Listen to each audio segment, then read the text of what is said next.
Hello, and welcome to another episode of Anime Countdown. I'm your host, LB. Joining me, as always, is CT. Good afternoon, everyone. Yeah, so a couple of quick little things I want to mention before we get into our topic for this week. The first thing you should be aware is that I am living in the Pacific Northwest at the moment, and we are undergoing a terrible heat wave this weekend while we are recording. So, my window to my office is open. So, if you hear any background traffic noises, I apologize. I'll try to edit them out as best as I possibly can, but you know, things happen. So yeah, with that out of the way, the topic for this week's episode is something that we've kind of avoided up until now. We've always the first thing to mention is that we are doing a studio spotlight. We're basically choosing a studio and highlighting our favorite series from that studio, which is something that we've never done before. It's something kind of new. The other thing that to mention is that we are highlighting a particular studio that we have basically avoided talking about on previous casts so far.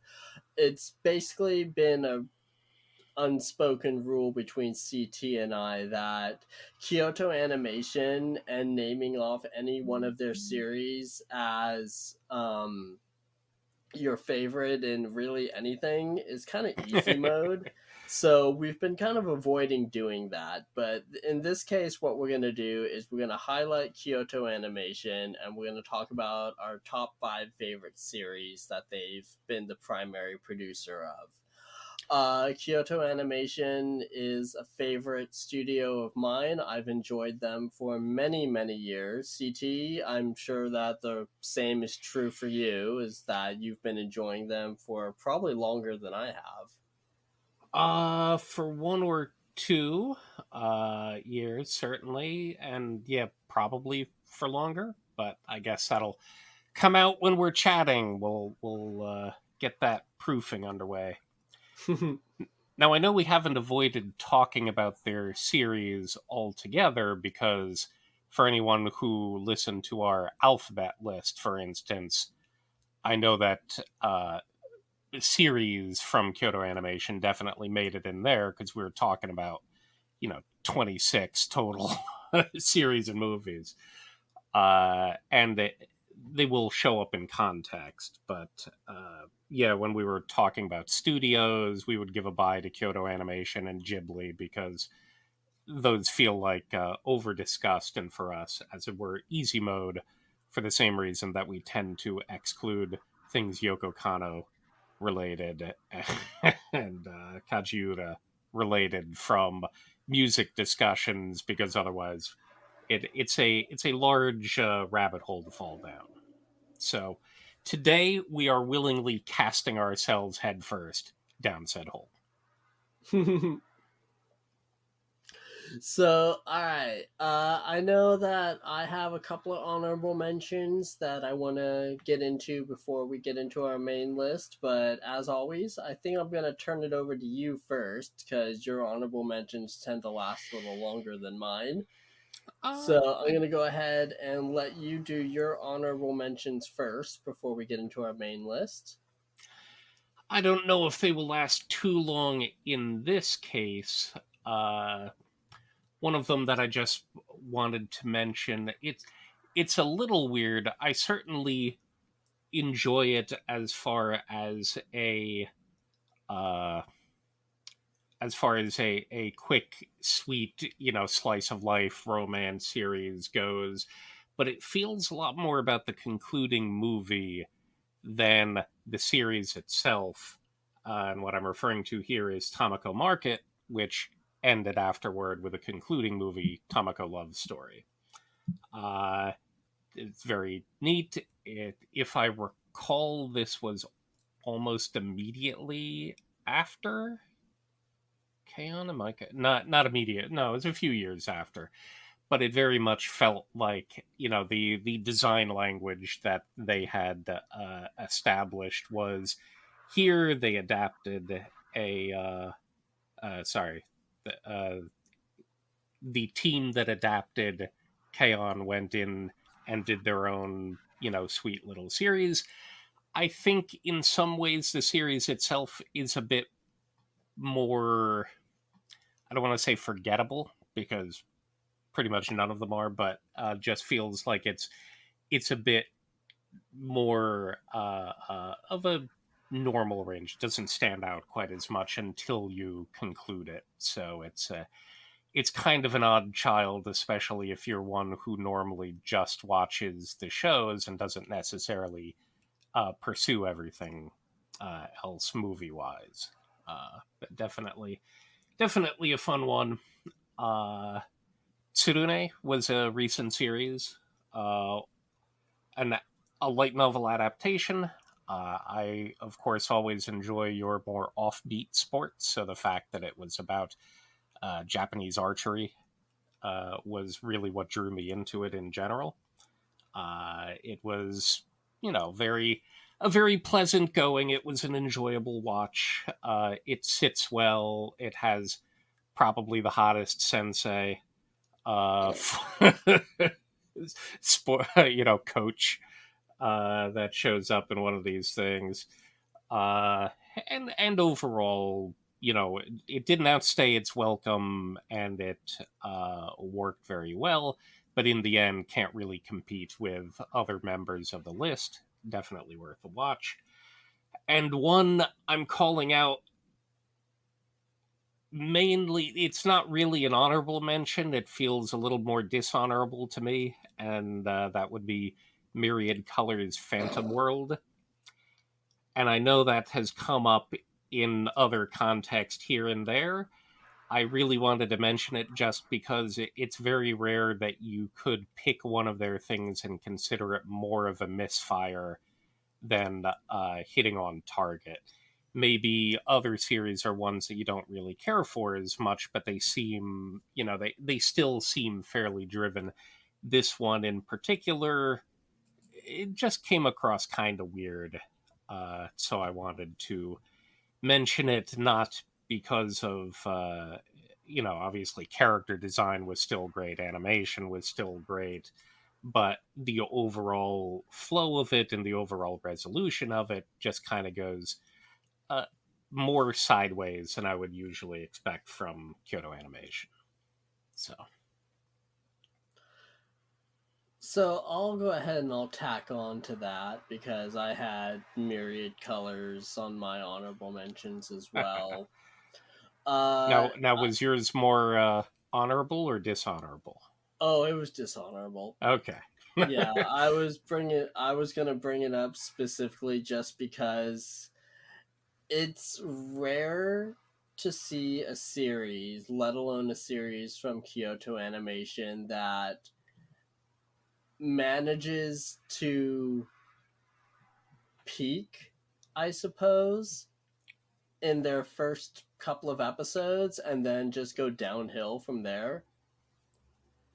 I think the peak of Myriad Colors Phantom World is the boob limbo scene because that will be. That's like number two, man.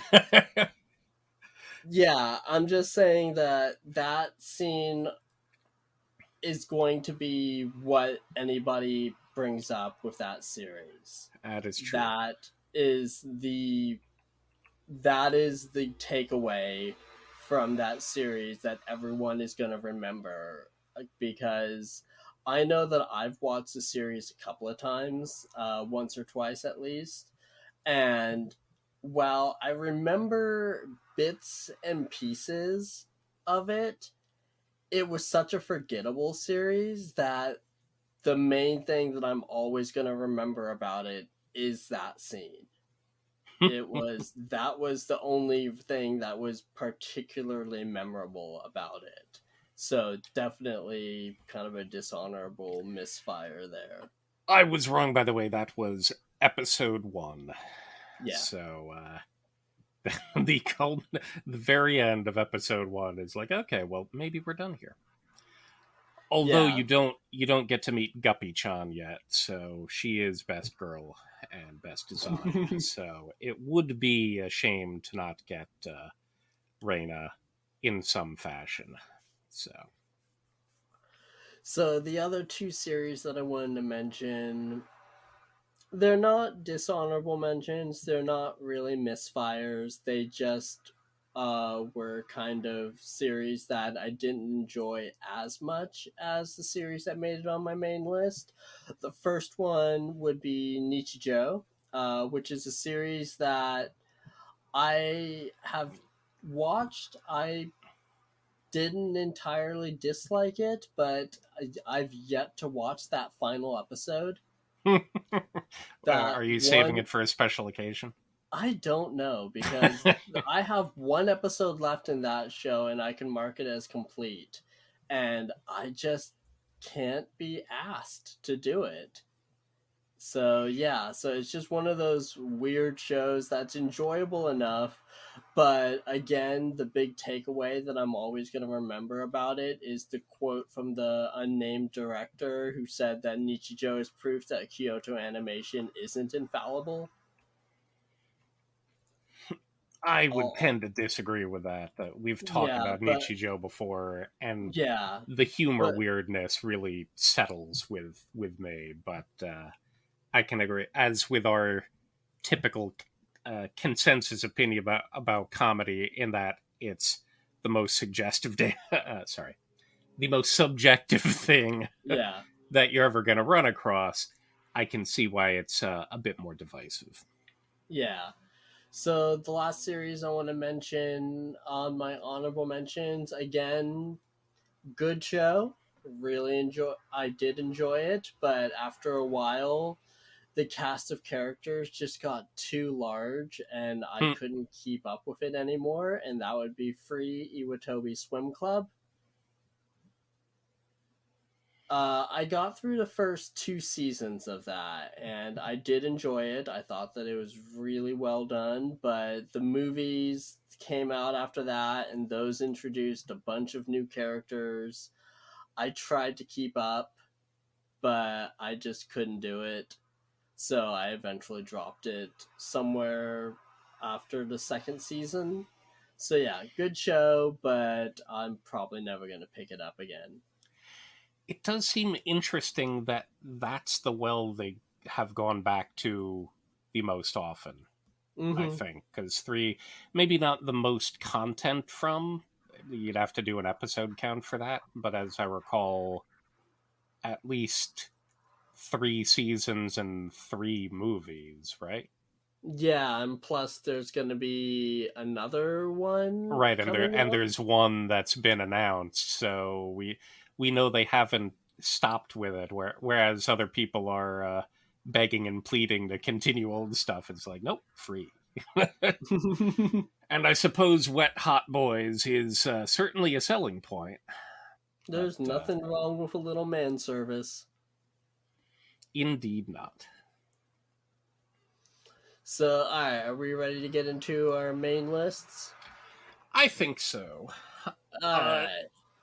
Mine are going to be, in this case, I don't always throw it together in, like 5, 4, 3, 2, 1, or I'll usually compile my list in a specific way where I'm trying to either dodge or align with what I'm guessing your list is going to be. So maybe I can bring it up before you do.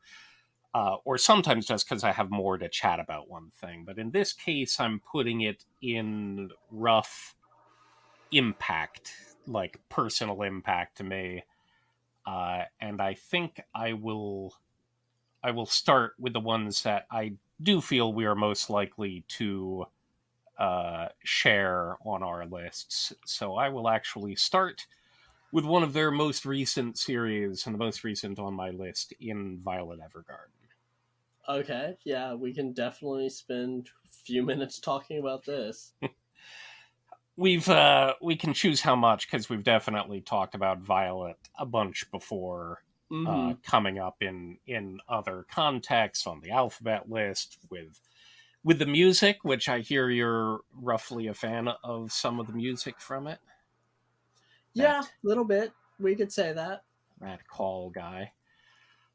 Certainly, I remember. I think I was the most stoked for this series than any other after just looking at the PVs that they were showing, the promo videos for this, which just had ludicrous levels of animation and shine, like the specular sheen of this promo video was just mind-boggling at the time. And I'm like, okay, I have no idea about it. It certainly seems interesting from what I saw of the character and the setting. It seemed interesting. It seemed very much right up my alley. And a large part of it was going to be, do they keep this up for the whole run? How well can they keep it up? And short of a specific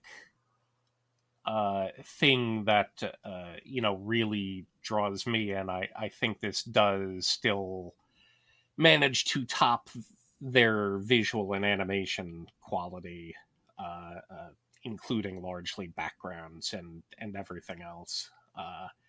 Certainly, it was compelling. It definitely had an interesting story to tell through. It had certain episodes that were monumentally memorable and impacting, others that aren't so much. Uh, Now, I don't know if you watched the movie, because I in have our not yet. okay, I definitely want to. I just haven't yet. that was the first. It's got another notable thing. It's the first thing that brought me back to a movie theater while we were still in basically COVID lockdown.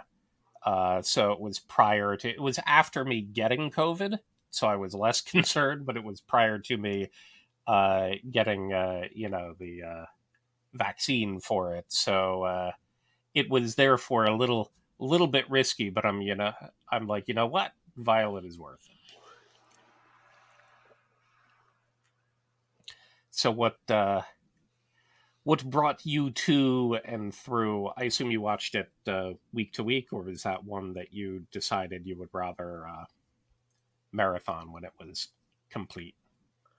I actually waited. I watched it. I binged through it on Netflix. Oh yeah, Yeah, well, I forgot. That's the thing that made me curse not Flicks more than anything else, was the lack of weekly distribution. Damn it. yeah, no, I didn't watch this one week to week. I binged it on Netflix. It was one of those shows where I was reporting on it at for JList as the PVs were being released, and I was blown away by what I saw at the time. But I wasn't 100% convinced about it until I actually watched it. And yeah, the animation, the music. I've talked about the music before with on our soundtrack podcast. Um, just everything about it blew me away, and I haven't revisited it because I remember some of the more painful episodes, and I just don't know if I want to when I'm gonna be able to sit through those again. But I definitely want to just rewatch it, probably sometime soon, and then just go through the movie and let myself bask in its glory. Was there one episode more than the other that hit you, and was it, as community consensus lies, episode 10? Which episode was that? That was the one with the letter writing over time. I'm not sure how much we want to delve into anything spoilery in this particular podcast. So Is that the the the one with the mother who is yes, writing the letters? Yes, that would be the episode that I don't want to sit through but again if I can avoid it. I guess you could skip it, but why? That episode in particular just kind of hit me really Before you hard. watch the movie, you definitely will need that one though. There is literally a direct hook Okay. into the movie through that. It's not necessary, but I do think that, in a way, probably give yourself some time, spacing. You still have a few more episodes, and if you're going to watch the first, I know they consider it a movie. It just felt a lot smaller. The Eternity and the Auto Memories doll. It Okay. feels more like an extended OVA, but maybe I'm forgetting how long it ran for. But I think it's definitely needed in some fashion. Just prepare for bawling. Okay. I stand warned. And I'll leave it in at that regarding the movie. But I almost feel like we should have a mini cast just chatting about the movie when you do see it, because there's a lot of specific in and outs from that I at the very least I want to chat with you about. Whether we do it in front of a mic is anybody's Okay. business. Okay. We will figure that out later. Yeah. So, all right. So, for my number one, this is a series that resonated with me deeply. I first watched it probably in my peak weeb awkwardness phase. It was the first parody series that I actually got a good amount of the jokes. I mean, Excel Saga was my first real parody series, but I didn't get as many jokes as I probably should have. This, on the other hand, was the series where enough of the jokes were modern enough that I got a lot of them, and it still makes me giggle to this day, and that would be Lucky Star. Since that was going to be the second thing I mentioned, let's dig in. Alright, so Lucky Star, like I mentioned, it's not my first parody series, but it is definitely the series where I got so many of the jokes. The only thing that really bothers me about Lucky Star is how broke I was when Bandai was releasing it as DVD singles with liner notes. To this day, if anybody out there has those Bandai single DVDs with the liner notes and they either want to get rid of them or they want to just share them with me, please feel free to contact me and let me know because that would be something I'd be very interested in. But Lucky Star, it just has such memorable characters. I absolutely adore all the characters within it. Kagami is one of those best tsunderes ever. Not quite Tosaka levels, but high. What? Who could be? Yeah, exactly.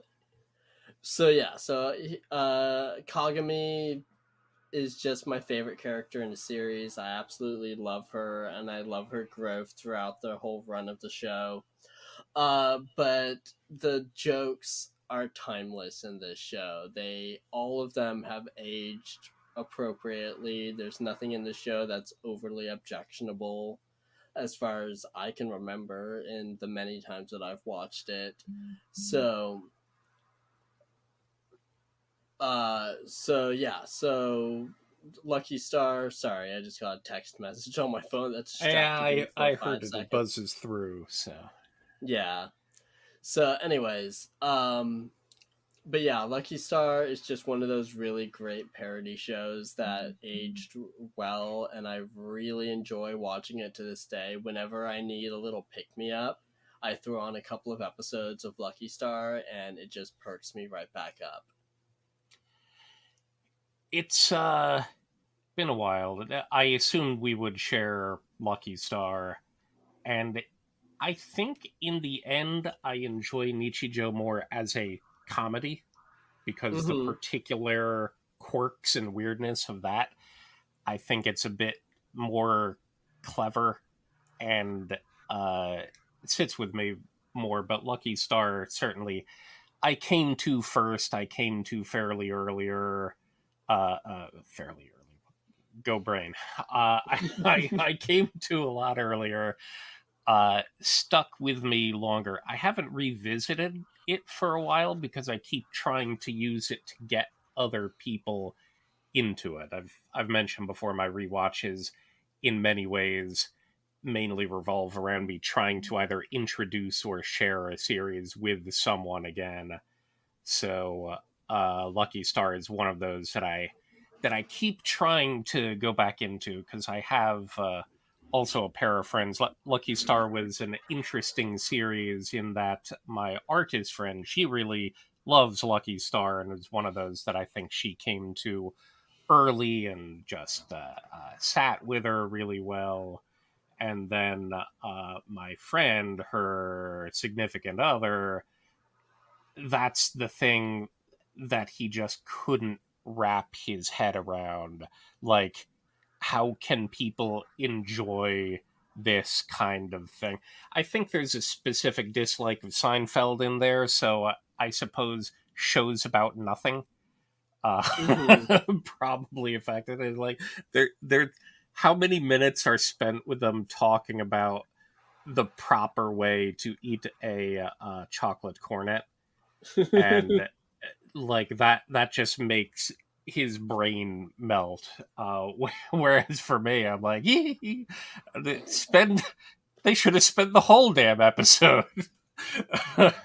with an extended sketch about the proper meanings of chocolate cornet eating. Also, it did, of course, like many anime did, Food Wars made me pursue karage after the particular episodes. This, of course, makes me always grab a chocolate cornet if a particular Asian bakery happens to have them. So the Mitsuya near me, of course, they have it. So that's one of the staples I gotta get. I have not worked out an exact science to it. I pick and choose which end I bite out of, including at one point I tried the eating all of the bread from around the side so that you just have the bottom, you know, baked, harder baked bit, and as much of the inner, chocolate goo as possible, and then eat that at the end. It's a very weird way to do it, but as this show explicitly makes clear, there is no wrong way, and the more imaginative you are about it, the better.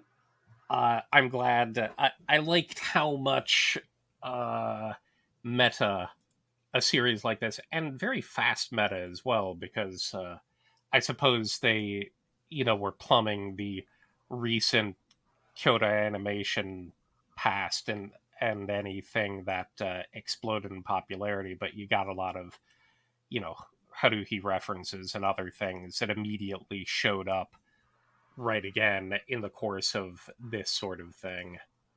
So for me, of course, the Kanata and literally Kanata and her dad in a dashed unified unit for me is sort of the most enjoyable through line of the show, and I think since it's also the vehicle for a lot of the meta, then that's what I kink on in the end. But definitely, I'm hoping that I can get a thorough watch through. There are certain people I've been training more and more on the comedy and the more head up butt anime, pure anime stuff. So maybe it'll happen. Maybe it'll happen. I'm I really want to get a good watch through, but I really more want to get it through someone who's coming to it, either who's coming to it new and enjoying it for the first time, or someone to whom it is, you know, a excuse me, a beloved series, and just sort of rewatching it with them. So we'll see. Piles of shame are very large. I remember when I was living down in Oregon, I tried to show this series to my housemate, and I was busting up laughing. I believe I've told this story before, actually, but I was busting up laughing, and she was staring blankly at the television screen, trying to figure out why I was laughing so hard, not getting like any of the jokes. And that was when I realized that, yeah, Lucky Star is one of those shows that you have to work your way up to. Definitely the specifics of it entirely. I've there are folks where I'm like, okay, it's worth it, but maybe it's the pause and explain, and it's not really a ruining a joke thing, but obviously you're not going to appreciate it the same way if it's filling it with you you have to spend a lot of time working your way around to an appreciation of why you should have laughed at this. Yeah. Ruins the flow a little bit.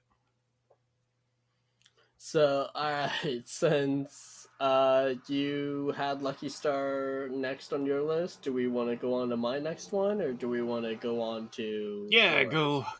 go on to your next one, I guess. Did I steal Violet from later in your list anyway? Yeah, So how many? yeah, So you have three remaining, so yeah. I might as well continue then. Because Okay, I'm pretty sure we're not going to line up with any of the others, okay. which will be interesting. This one is one that feels shamier to me on my pile of shame because it's actually been around for a while. It was released prior to Tamako Market, which I also only came to fairly recently uh, when they started. It's the sort of path of least resistance. You wait around for it to hit legal streaming instead of pursuing it. And that's fine. With a thing like Tamako Market, I'm fine to have waited and gotten to it. But I kind of really feel like I should have pursued Hyoka a whole lot earlier than I did get around to. But when I did get around to it, I have a particular fondness for this series. And I think anyone who picks it up largely develops the same thing. You kind of know what it's about going in. Sorry, you know what it's going to be about when you go in. It's in many ways almost a show about nothing because it's about these mysteries, but these mysteries are in many ways completely meaningless and little silly. Uh, some of them fully absurd, but for the most part, the hook is very minor, and it's really just about watching two characters, specifically of the pretty much four character cast, and just experiencing school life through their eyes and the simple rom of your rom-com dram slice of life develop it's given enough time. I think it's better as two core than one, although they could have fit it in the end. uh, I think because it builds to something a bit more meaningful in the end with Oreki specifically, because I figure more fans or more otaku going in are likely to align on his particular personality and type for the same reason that like Hachiman ends up being the a full-on audience analog for the Snafu series. So it just comes across in a way that you think you'd kind of get tired of, but the simplicity of it, and the childish silliness of certain parts of this with the more meaningful parts of it all comes through in the end as a weirdly compelling watch, pretty much from the beginning. As long as you can make it through the first couple episodes, I think you will really find the experience worthwhile.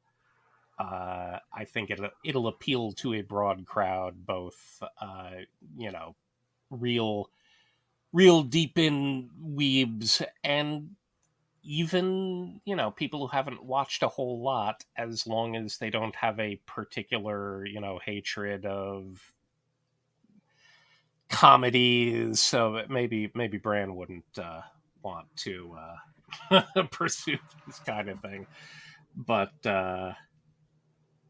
it's one that I wish I got to earlier, so I could have introduced it to more people earlier. It's one of those that just sat with me that I enjoy spreading forward to just find, have I created a new fan of this? Can we chat about it? Can we have a lot of fun? There's a particular YouTuber I found through this series as well, who has I forget if he got every episode. I don't think got through everything of the series yet, but and now I'm forgetting the YouTuber, of course, and I didn't look him up ahead of time, but it gave me, after finishing it and discovering, I'm like, who's been chatting about it? Who of the famous YouTubers? I just discovered one who did a real deep dive into analyzing Hyoka, and in a way, it made it settle deeper for me, and made it more enjoyable by, right after watching it, getting sort of a full bore analysis of it. I know there's definitely a lot more, excuse me, to the classic literature club novels. There's more to the novels. There's even more manga to it. I do wish that this would be gotten back to in some fashion, even if it's just uh, a movie to let people revisit it. But yeah, in the end, it's just something that you should really watch. And as long as you make it through the 3 episode test, I think you'll have a particular love of this show through the whole thing. I remember giving Hyoka a chance once. I don't remember how far I got into it though. I remember I put it on hold and I never got back to it, but I don't remember how far I got. Well, hopefully this convinced you a little bit to at least try it again. Maybe try it with some people to see whether or not it's worth getting into. Who knows? So, all right. So for my next pick, I think, let me check the timing real fast because I'm pretty sure. Yeah. Okay. So, this isn't a series that was my first Kyoto Animation series, but it was definitely one of the first where I got super obsessed with it. Hmm. And that would be K-On! Okay. So K-On! Is one of those shows. Again, it came out what, 2009, at Yep. tail end of 2009. So K-On!, I was really, high into anime at the time. I was about 4 or 5 years into my career. I absolutely loved this show. The music rang really strongly with me. Really enjoyed it. K-On! Season 2 in 2010 ended up giving me the harsh lesson of sometimes you can have too much of a good thing. In the sense, I mean that in the sense of K-On! Season 2 really probably should have been either one core or a split core, Right. because two straight cores of K-On! Just proved to be too much. uh I still really enjoy it, and I enjoyed the movie that came afterwards as well. um but yeah, definitely it became one of those shows where I was loving it, I was loving it, and then suddenly not so much loving it, Hmm. more just finishing it because I feel this deep dedication to it. Yes, I can see wanting to get through it. I forget if that was Naoki Yamada's first real director role. Maybe she had either a short work prior to that. Certainly, it led to the expectation of great things to come from her and the team, which, as Mm. previously stated, followed into Tamako Market, but then for her, much more. Uh, K-On!, yeah, I got to it later on. Certainly, I enjoyed it. I haven't felt too much compulsion to go back through. I can agree that it feels like maybe we should have had a little bit less of it in season 2, uh spaced out, given more time. It's kind of weird, like going through that. I sort of felt the urge. I kind of wish we had more Azumanga Daioh. Well, is is where I would get to with K-On! It's definitely enjoyable. I still have the little bit, jerky, spiteful counterculture of everyone makes a huge amount of the songs, the OPs and the EDs from this, which are fine, but they're not barn burners for me. And it's one of those series that annoys me a little because it's so much about music, allegedly, but you don't get enough for me to really latch on to and feel for. So in the end, it's obviously progenitor race, cute girls doing cute things. So certainly the impact it's had on the industry has been mighty. And in the end, as long as you're going in to enjoy it from that front, it's got plenty going for it. I It's another one that I'm interested in trying on people to see whether or not they're at a particular stage of otaku-ness, to be like, can they handle Lucky Star yet? Are they fine with K-On!? What does that mean? Uh, Especially if you've done some of the pure form cute girls doing cute things later. It's like, does the earlier version of it still work or not? So it'll be something that I'll come back to from a socio-political perspective as far as anime goes. But yeah, the impact certainly wears off over time. Maybe not for Digi, but but for but for me. The weird thing about K-On's music is that I personally loved the ads. The ops were fine, not great, but fine. Um, but I think some of the best music, if from K-On, wasn't even used in the series. They have some really banging singles that they released on like image albums and character albums and such. But yeah, they have some really great songs that just never made it into the series, which is kind of disappointing. Yeah, especially since they had so many episodes. maybe they could fit a few more things in there.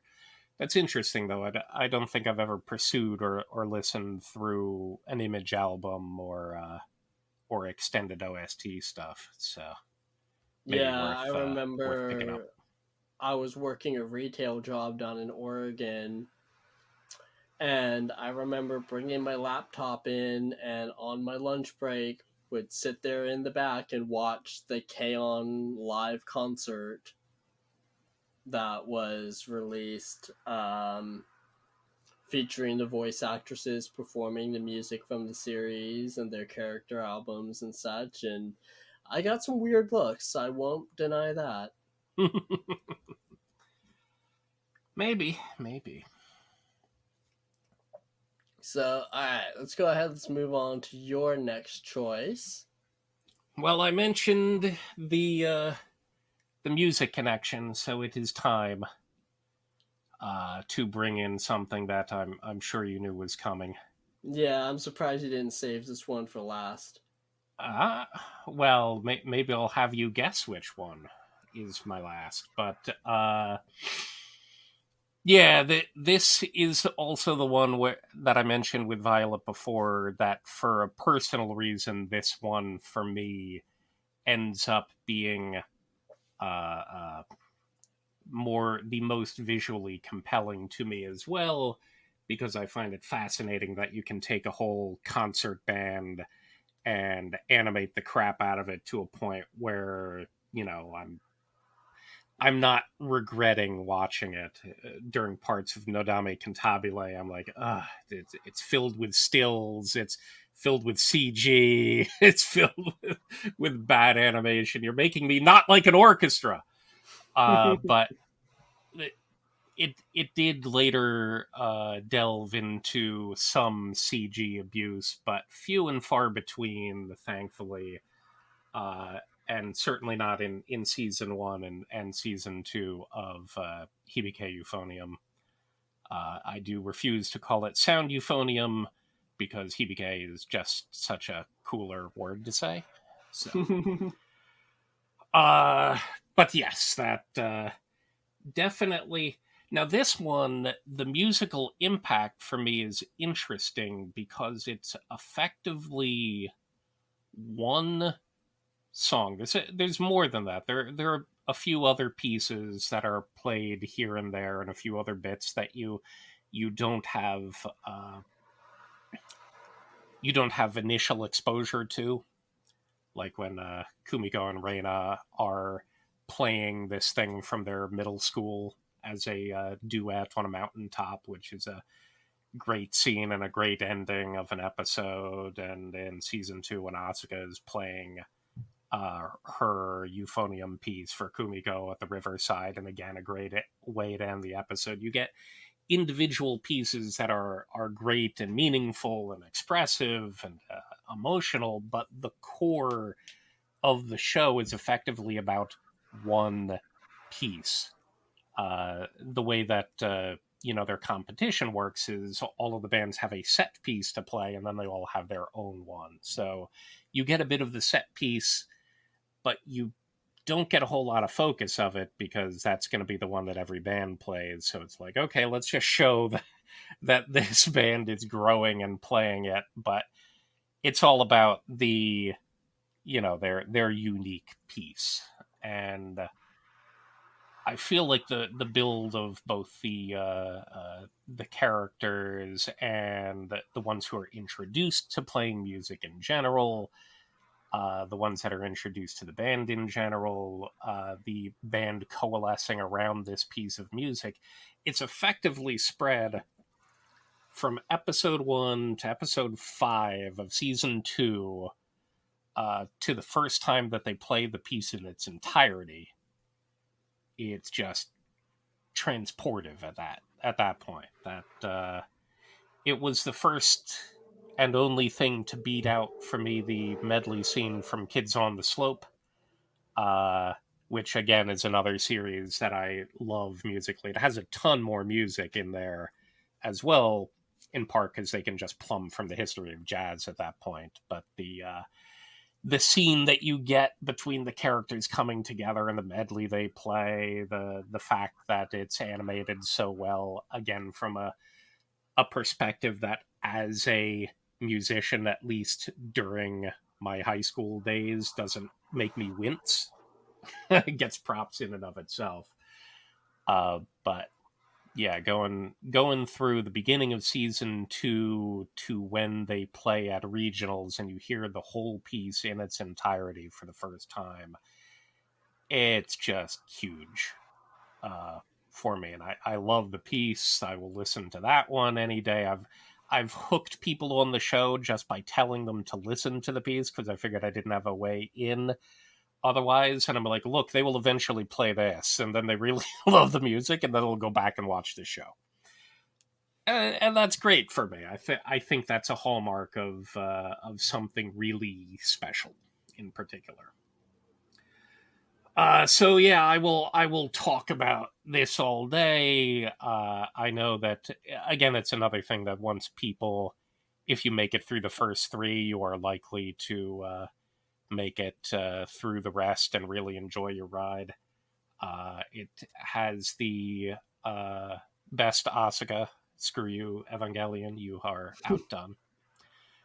I know that this was another one. I forget if you stalled on it or canceled it entirely. I know we've had that chat before. Where and the why of it? Did you you haven't felt compelled to pick it back up? But was it just like the normal thing where you didn't feel compelled, or you just got out of it and lost all enthusiasm for it? It was mostly a. I got through season one. I want to say I'm not 100% about that. And then I tried to watch season two, and I just didn't feel compelled to continue with it. First of all, how dare you? Secondly, how dare I know, I suck. you? But I almost feel like we need a sub series where it's like you will, damn it, in in which we force something that the other has fully canceled out and hope that the passion. It's like we'd have to watch it together and hope that the passion of enthusiasm can infect the other for something we find particularly personal. But someday maybe we got a lot more to get through first. Yeah. So, alright. So for my next one, I am going a little more recent. This one is only a few years old, but it is still one of those shows that I've mentioned before that I have a list of about 30 shows where I will just rotate through them and I will just put them on as background noise while I'm working, or I'll put it on just when I need, to pick me up, or I'll put it on when I just have, a short amount of time and I need to watch something that I know I can just put back down and pick back up again later without having to worry about it. And Miss Kobayashi's Dragon Maid fits all of those categories. So Dragon Maid is definitely just one of those great shows that comedy is subjective, but I just can't imagine anyone watching this show and not being able to enjoy it at least a little bit. I mean, even if you're not in love with the characters, just the little bits here and there are enough to pull you in. You don't even have to be a huge anime fan to appreciate this one, as the otaku level of entry is fairly low. That feels like it'd be an interesting arguing point. In some ways, I feel like yes, that is, but in some ways, I feel like nah. I'm pretty sure you you need maybe not to uh, anime as a entire medium in every genre, but there's a bit of meta that you kind of need to draw through, and I think there is sort of a specific humor delivery that you get more often out of anime that I believe very much is not a requirement for, but very much assists a series like this. So I definitely enjoyed Kobayashi while it was running. I know that there are definitely elements of it that are groaners for me and objectionable for a number of people, which is a bit of a shame. You kind of wish that you'd have the Kobayashi Toru element and the Fafnir and Makoto. I I'm can't trying to remember remember. the I guy's I name. always forget his name. Fafnir and that guy. Yeah. If I think that would be good, Kana as daughter rather than Kana and her friend and the weird worshipfulness. There are elements that I enjoy that I know are will turn a lot more people off to it. It feels a little bit bifurcated as an entire series, but you been watching the shorts this season? No, I'm gonna marathon those within the next little bit before the second season starts. Sure, I feel like those are very effective flavoring to go and get one of those a week. It's only 2 minutes worth, but it's sort of the congealed enjoyment. I think all of them strike very hard, not very hard, but very strongly in the precise direction of appeal that Kobayashi's Dragon Maid has. You can get your little weekly memes out of it as well, which is always good. Uh, Now season 2 is about to hit, right? That's the Yeah, summer thing it's July 3rd, July 4th, something like that. in the Julys. Yeah. So yes, that will be good. Is anyone doing simuldubbing for it, or will this be one where you're waiting? Crunchyroll will be launching it subbed. Funimation will eventually dub it. I will probably watch it subbed first and then come back and watch it again dubbed. Okay, that's good. That is indeed the thing that I think I miss most about my effectively inability to dub is that I can't throw comedies or the lighter anime on while I'm doing other stuff because there's a level that I just have to pay attention to, and if I don't get the appeal out of dubs, it's annoying because there are things that I watch and rewatch because I can be falling asleep during it. I can be doing another activity. I can be out for a walk. At a certain point, you don't need the visuals from it later. You're picturing it in your head while you're listening to the dialogue. So, but if you can't understand even the dialogue, that's a lot harder. Yeah. So it is a bit of a shame. Maybe that would be your version of the watch this. Damn it! Is you have to watch this all the way dubbed in the way that you hope will win me over in some fashion. We need to have some antagonistic stuff going on. That's what the audience wants, right? They want drama. Is that it? I guess that seems to be what makes things popular on Twitter. Except occasionally when you post Sailor Moon tattoos and for no apparent reason, 10,000 people favored it. Yeah. Not that that's a real life example or anything.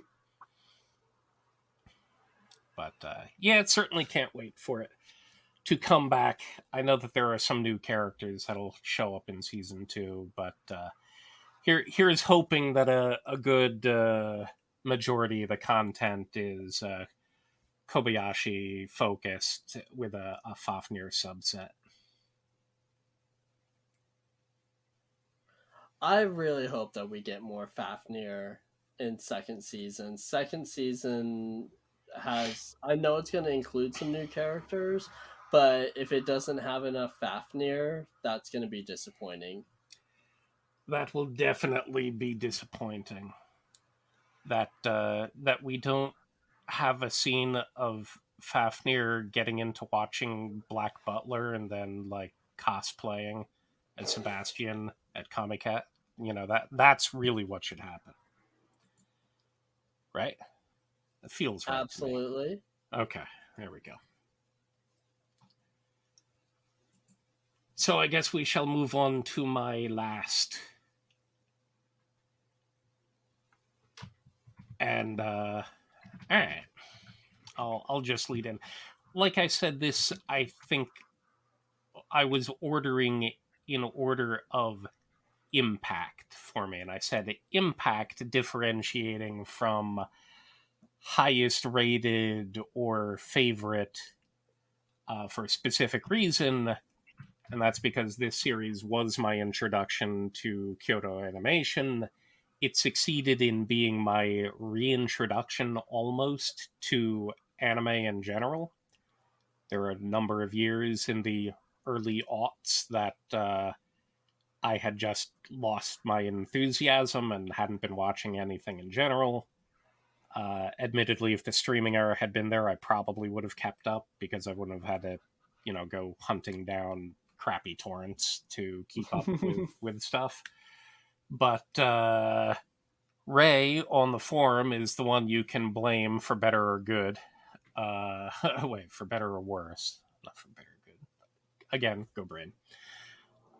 Because this was the second series that he had posted on a message board, and it's the one that hooked me in with such a weird fervor.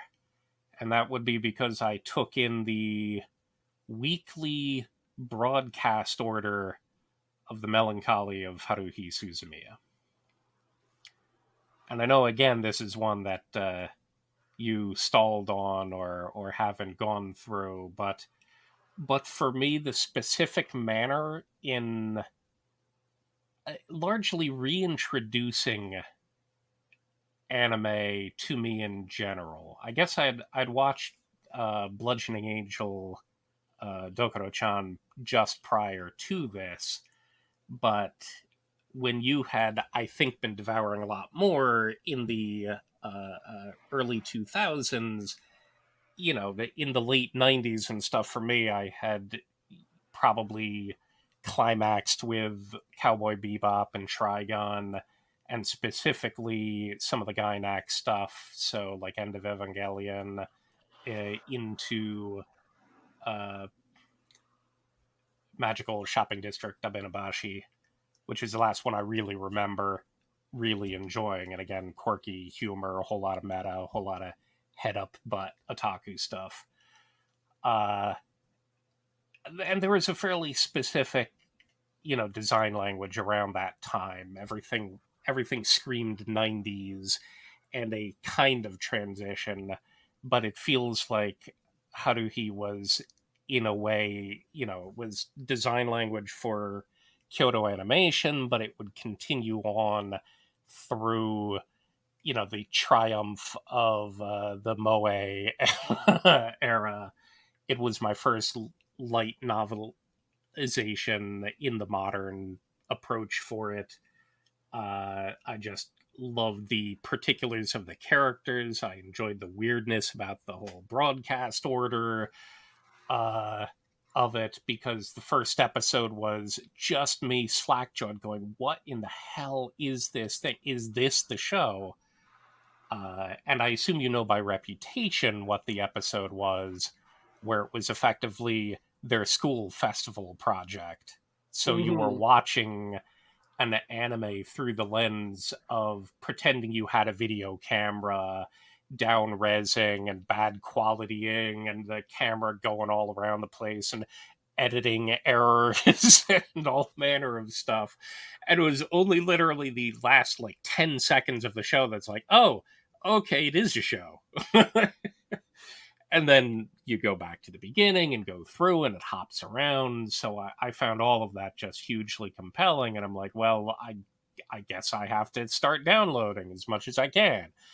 uh, so that pulled me back in, from the possibility that I would have dropped it entirely as a habit, and made it a fairly large thing. I think I was letting Ray still do the grunt work of finding stuff. He'd always been torrenting, from the beginning, or finding the websites with the rip. So at least it was easier. But it's the kind of thing that led me full bore into, once you could use Crunchyroll for literally everything. It's like, oh, okay, I guess I'll watch literally everything. But it certainly snapped me to attention. I'm definitely not a fan of the Endless Eight. I feel like that was an interesting experiment that didn't end well, in that it didn't. The conclusion had to be worthy of that much time spent, and I don't believe it got there. I believe it was interesting and it was nice and it was a little bit heartwarming, but it did not. It did not make the rest of, 2/3 of your entire core being spent on just that. So there is there's a level of disappointment that, admittedly, once the disappearance of Haruhi Suzumiya, once the movie came out, that hit people extremely strongly and was great. It still makes you feel like, why have they not returned here at some point? Why no season 3? Why no additional movie, if nothing else? So that was my sly toss to my last item from earlier, when you were talking about free. That this feels like the one that I think the most people just want to see something else from, because we've gotten these side projects and other things, and it's kind of like they're taunting the community. And I feel like there's still a sizable portion of community that wants to see if they can re-experience exactly what they got when this series in 2006 basically lit the fandom on fire. So that's why, for me, it will get the top spot, and I think is worthy of a whole lot of weird conversation about, because there's a lot of weird to pull from it. There's a lot of interesting to pull from it. There's one of the most iconic EDs of all time to pull from it.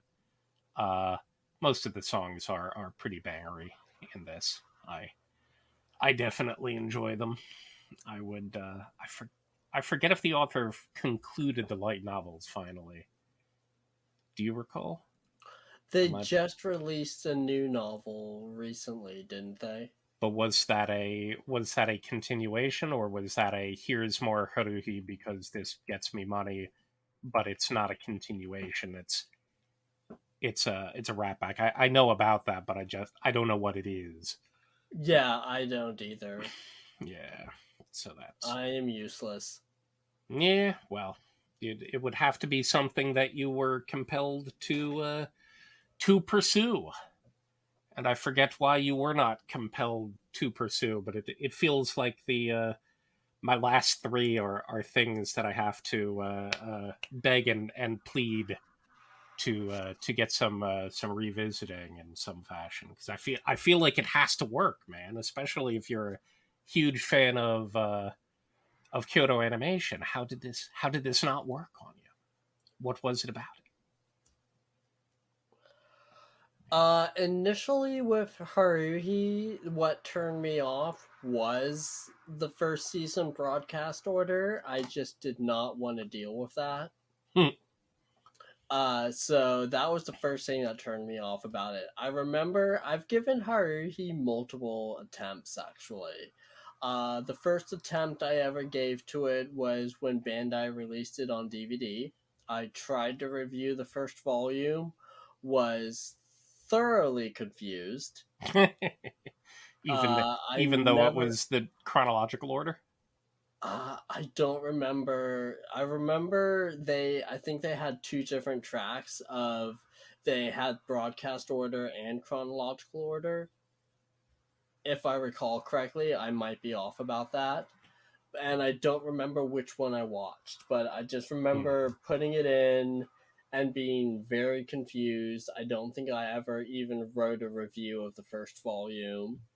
And then a few years later, I tried it again in chronological order, and it just didn't grab me. As much as I wanted to enjoy it, it just didn't grab me. And someday I'm going to give it another try.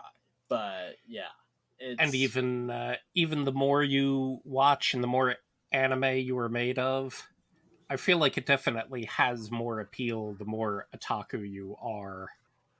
So it's the kind of thing that I'm certainly not going to, suggest this to anyone new to the experience. Mm-hmm. But yeah, I haven't rewatched it in a while because I've still been trying to pull. There's someone who stalled about halfway through. Same thing with Steins Gate, where we'd get to the middle and then take a break, and then they wouldn't continue it again. I'm like, oh, God, come on! I want to watch the end of this show. It's like, oh, but I forgot. Do we have to rewatch stuff? I forgot what was going on. I'm like, oh. I feel like more that's my biggest regret regarding marathoning. I'm like finding people with enough stamina to marathon things.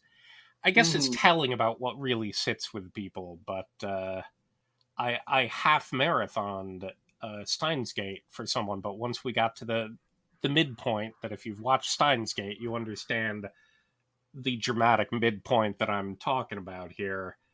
Uh, and then it's like, oh, whoa, overwhelmed, and it's like I gotta give it some breathing room. But then it's like, how much breathing room do you need? We have to keep watching. So it's weird, but it's weird and wild. But it's one of those things where I feel you really need to experience the whole thing, even if you're not fully enwrapped with it. It's one of those weird community things that I'm like, you really should go back to it. And it's like I'll keep trying to rewatch earlier seasons of Lupin or Ashtena Joe or other things because I'm like, I just need to know in some fashion because I need to fill the palette of anime stuff, and this feels like one of those, especially for modern era things. It's like you can't skip over Evangelion, you can't skip over Cowboy Bebop. It feels like Haruhi is one of those that you can't really skip over, especially because I think enough people would really like the movie, even if they're not as thrilled with the series, but you need the series to get to the movie. So it's it's one of them situations. Yeah, I understand. So, alright, getting into my last pick. My last pick is going to be, I think, a little bit of a surprise. So for my last one, I am going with one of Kyoto Animation's early television series, as in it's one of their first, not the first, but one of the first. And that would be Full Metal Panic: The Second Raid. Huh. Interesting. Not now. I assume this means you're pulling the entire stretch through, though. All, the Full Metal Panic, the earlier seasons before going to Kyoto Animation, and including Fumofu. I am not including Fumofu because Fumofu was not that good. Ah. I did not enjoy Fumofu all that much. It was just one of the reasons why I enjoy Full Metal Panic is for the action and for the drama. I really enjoyed those, and I thought the second raid was really well done. I thought that it had just the right amount of drama and action to pull me through and keep me entertained for the full core that it was running. Fumofu was just a little too silly for me. I it was just a little too much of, the stuff that I enjoyed from season one. I thought that I was going to enjoy Fumofu. I really thought that I was going to like it, but I watched it and I have never gone back to it. So when did you get to second raid, or I guess when did you get first to the Gonzo ones in 2002 and up until second raid? Did you start later in the aughts and come to it late, or did you sort of pick it up right around the time second raid was just translated? No, I actually came to it rather late. I came to it in the late aughts, early teens, I want to say. That's when I finally got around to watching Full Metal Panic and really enjoying it. I thought that it was really well done. And I was really surprised that I had never watched it beforehand. But yeah, I came into it rather late. Was it driven by anything other than I really should watch this? No, it was purely a I've heard about this, I haven't watched it yet, let's put it on and see how it is. And I ended up really enjoying the first season. Like I said, I marathon through Fumofu into second raid, didn't care for Fumofu too much. But second raid I thought was really solid, very well done. And then we got into Operation Invisible Victory or something like that. And yeah, that was not good. But that wasn't that moved to another studio again. Yeah, I did. I assume it didn't go back to Gonzo though. No, Wait, I don't believe it did. I'd have to double check though. does Gonzo exist? Am I Nope, forgetting whether or not Gonzo exists? they're still around as far as Okay, I'm aware. I kind of don't recall whether or not anything from them lately has been a thing that I've cared about. Maybe Kakuryou I kind of enjoyed. Yeah, the They did the last Last Exile sequel. Ooh,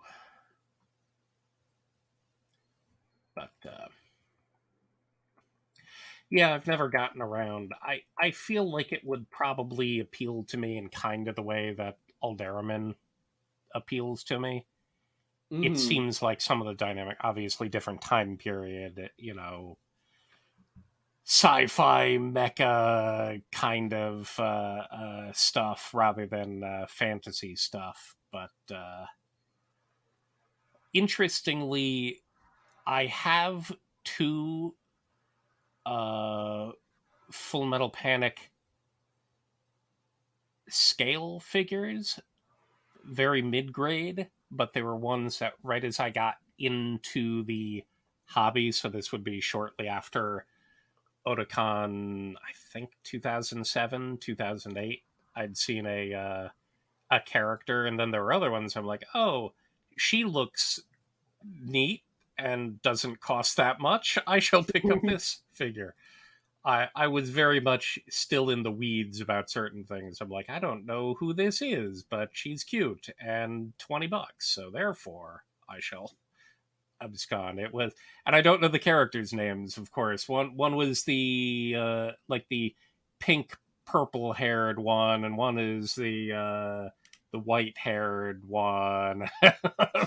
I still don't know their name, and they're pushed very far back because they got pretty outclassed as far as figures go. But yeah, it feels like I'll have to visit. But again, the pile of shame is so piley, and I know there's so many more things that rank higher. So I'm not sure if I'll ever really get around to this series.